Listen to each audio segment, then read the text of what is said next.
J'aimerais partager avec toi une des clés, voire à mon sens la clé qui permet le changement. Grâce à cette clé, tu vas pouvoir réellement expérimenter le changement dans n'importe quel aspect de ton existence.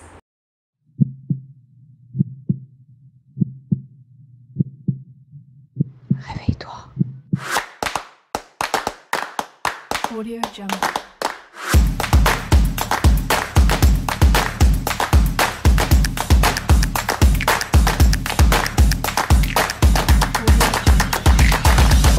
Cette clé, elle est très simple et elle est loin d'être simpliste. C'est que tu as la responsabilité de tout ce qui forme ta vie. Ta vie, elle est entre tes mains. Je sais que cette phrase, elle peut un peu faire grincer des dents parce que souvent, on se dit que notre vie, elle est entre les mains de Dieu, du hasard, de l'univers, qu'elle dépend de nos conditions, de notre éducation, nos conditions de vie, de notre environnement, etc., etc. Mon propos ici, c'est de se dire, à partir du moment où je développe la croyance, la certitude que ma vie est entre mes mains, je deviens acteur de ma vie, je deviens responsable de ma vie. Bien sûr, je laisse la place à ce que Jalaluddin Rumi appelle le cinquième élément, le vide, Dieu. C'est-à-dire, j'agis sur ce sur quoi je peux agir et je lâche prise sur ce qui vient. Et dans tout ce qui vient à moi, j'apprends à le regarder en me disant « Ok, j'avais prévu de faire les choses de telle manière, ça ne s'est pas forcément produit de cette manière-là parce qu'il y a une partie des choses que je ne peux pas maîtriser. Mais maintenant que je suis confrontée à ça, qu'est-ce que ça m'apprend?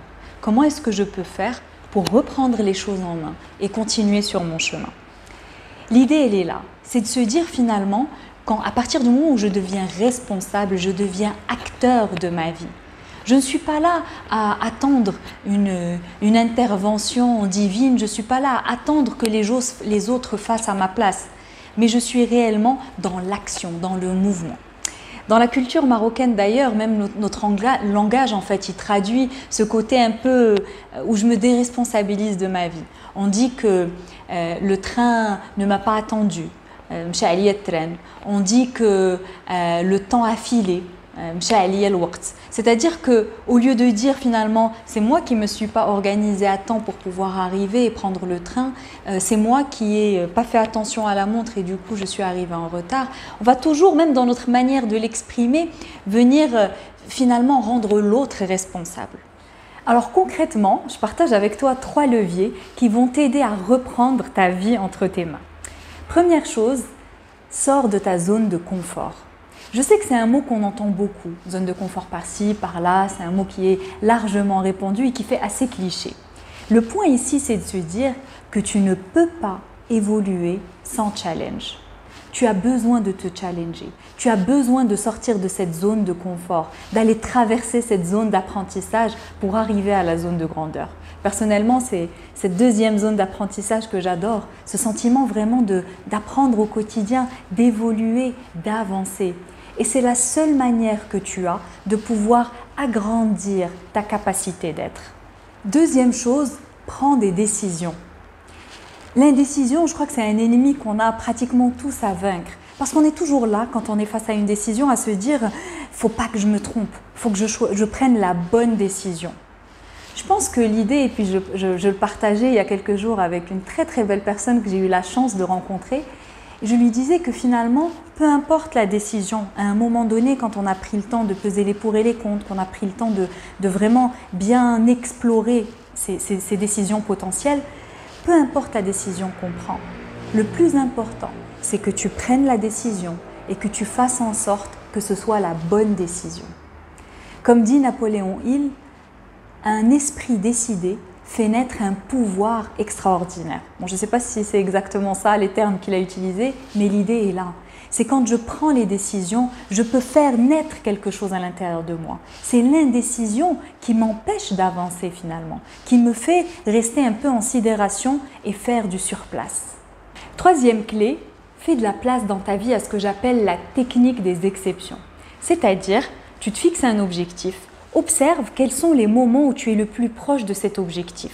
Dans quelles conditions c'était? Dans quel environnement? Qu'est-ce qui s'est passé? Qu'est-ce que tu as fait? Qu'est-ce que tu t'es dit? Qu'est-ce que tu as ressenti? Qu'est-ce qui a fait que tu as été proche de l'objectif?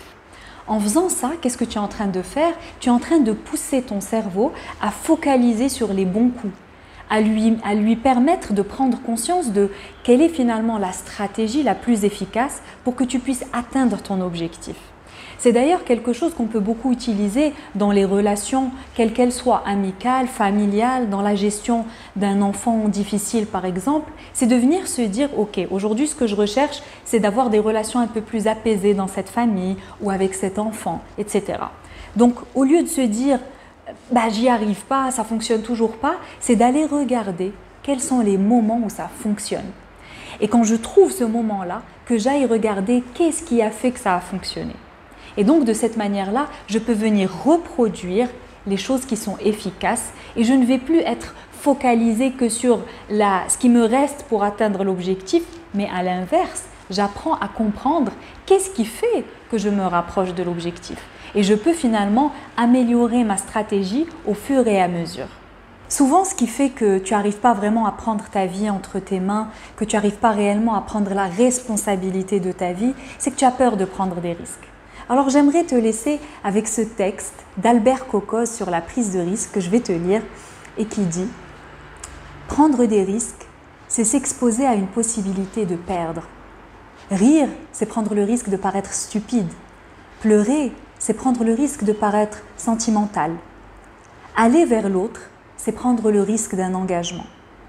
Montrer ses sentiments, c'est courir le risque de dévoiler au grand jour son moi profond. Exposer aux autres ses idées et ses rêves, c'est risquer leur moquerie. Aimer, c'est risquer de ne pas être aimé en retour. Vivre, c'est risquer la mort. Espérer, c'est risquer la déception. Essayer, c'est risquer l'échec. Et pourtant, nous devons prendre des risques. Car le plus grand péril dans la vie est de ne prendre aucun risque. Celui qui ne risque rien, ne fait rien, n'a rien, n'est rien. Vous pouvez peut-être échapper à la douleur et au chagrin en ne prenant aucun risque, mais alors vous ne pourrez tout simplement ni apprendre, ni ressentir, ni changer, ni grandir, ni aimer, ni vivre. Seul est libre celui qui ose prendre des risques. Observe comment ces mots résonnent en toi. Et toi, qu'est-ce qui t'empêche de prendre des risques réellement ?